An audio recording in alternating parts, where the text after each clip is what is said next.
안녕하세요. 책으로 승부입니다. 세계 역사 이야기 중세편으로 함께 살펴보겠습니다. 스페인을 점령했던 이슬람 군대에 대해서 살펴보았었죠. 이 이슬람 군대는요, 프랑스로 쳐들어가서 프랑크 왕국마저도 정복하려고 했어요. 무척 자신만만했던 거예요. 그런데 바로 쇠망치를 만나게 되었어요. 쇠망치는요, 프랑크 왕국의 새로운 국왕이에요. 이름은 카를 마르텔. 카를은요, 우여곡절 끝에 왕이 되었어요. 모든 사람이 그가 왕이 되는 것을 원하지는 않았거든요. 그러다 보니까 왕위에 오르는 그 과정에서 감옥에도 다녀왔어요. 그런데 이 카를은 감옥을 탈출하고 새롭게 왕이 되었죠. 어떻게? 사람들을 모아서 군대를 만들었고요. 그 군대를 이끌고 가서 자신의 적들과 싸웠어요.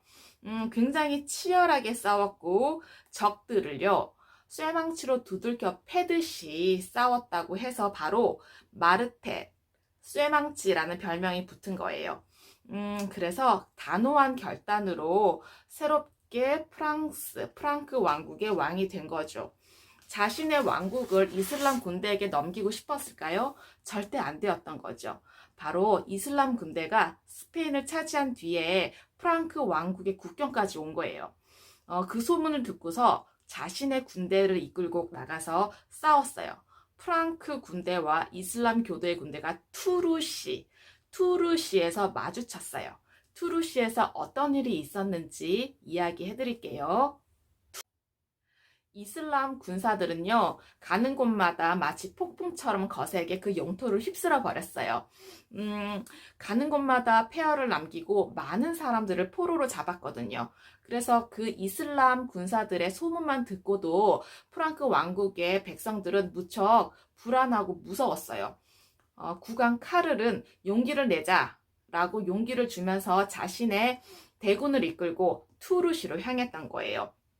이슬람 군대는 투르시 성곽 밖에다가 진을 치고 있었는데 전쟁을 치르기 위한 준비를 하기보다는 좋은 물건과 금은 보화나 어떤 음식, 옷 이런 것들을 다 훔쳐서 자신의 막사에다가 챙겨놓고 있었던 거예요. 이슬람 군대의 사령관이 그것을 보고서 무척 걱정을 했죠. 군대의 사기가 해이해졌다고 생각을 했던 거예요. 그 찰나에 프랑크 왕이 그 대군을 이끌고 들어왔잖아요. 이슬람 군대의 사령관은 프랑크 왕국의 군대에게 죽음을 맞이했고 해이해져 있던 이슬람 군대의 군사들은요, 사방팔방으로 흩어져 버렸습니다. 결국에는 프랑크 왕국이 승리를 했고 자신의 영토를 지킬 수가 있었습니다. 프랑크 왕국의 첫 번째 통치자였던 클로비스는 무척 위대한 왕이었어요. 그리고 카를 마르텔도 위대한 왕이었고 그의 손자 같은 이름의 카를 마르텔도 위대한 왕이었어요. 가장 위대했던 손자 카를 마르텔에게는요, 샤를마뉴라는 이름을 붙여줬어요. 왜냐하면 너무 위대했기 때문에요.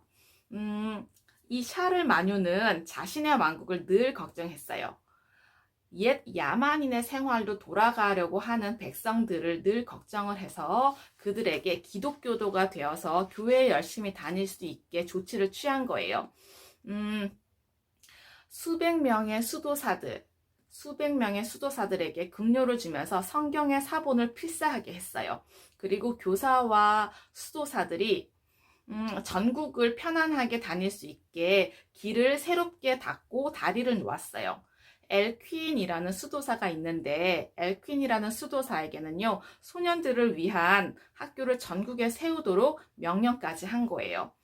프랑크 사람들이 더 깨끗하고 문명화된 삶을 살 수 있도록 조치를 취했고 더 나은 농업 기술을 배울 수 있게 했고 아이들을 반드시 교회에 보내라고 강요를 한 거예요. 명령을 했었어요.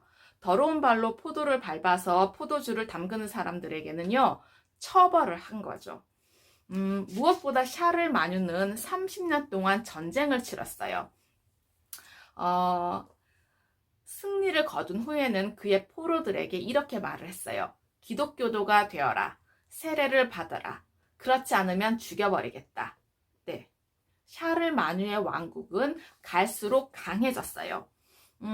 새롭게 다리를 놓고 새롭게 교회를 짓고 로마식의 아치, 로마식의 기둥으로 새로운 건물을 지었었어요. 그리고 할아버지가 되었을 때는요, 프랑크 왕국이 로마 제국의 절반쯤으로 영토는 확대되었다고 합니다. 60살이었던 해에 크리스마스에 샤르마뉴는 교황을 만나러 로마로 갔어요. 그런데 그때 교황이 이렇게 선언을 했어요. 폐하께서는 우리 로마 백성들에게 평화를 가져다 주실 수 있는 위대한 황제이십니다. 그러자 예배를 하던 많은 사람들이 일제히 고함을 지르면서 하나님께서 정하신 우리 로마의 황제 샤를마뉴 대왕 만세! 네, 이렇게 소리를 쳤어요. 아주 오래전에 로마 제국은 멸망을 했어요. 그렇지만은 사람들은 팍스 로마나를 기억하고 있었던 거예요. 바로 그런 평화가 샤를마뉴를 통해서 중세에서도 한 번 더 이루어지기를 소망했던 거예요. 샤를마뉴는 위대한 통치자이긴 했어요. 그렇지만은 그의 왕국은 고대 로마 제국만큼 오래가지는 못했고 강력하지도 못했었어요. 샤르마뉴 대왕은 줄리어스 카이사르나 로마 황제들처럼 유식해지고 지혜롭고 싶었어요. 그런데 글을 제대로 배워본 적이 없었던 거죠. 아무리 많은 과외 선생님들을 불러다가 글을 배웠어도, 그리고 아주 늙어서까지도 자기 베개 밑에는 글자 연습하는 판을 두고 잤음에도 불구하고 죽을 때까지 끝내 글을 제대로 깨치지 못했다고 합니다. 중세의 로마 황제라고 불릴 정도로 위대한 황제였지만 우리보다도 글을 깨치지 못했던 거예요. 어떠셨나요? 과거의 지혜와 지식을 통해서 현재와 미래의 삶이 좀 더 풍요롭고 의미 있기를 기원합니다. 감사합니다.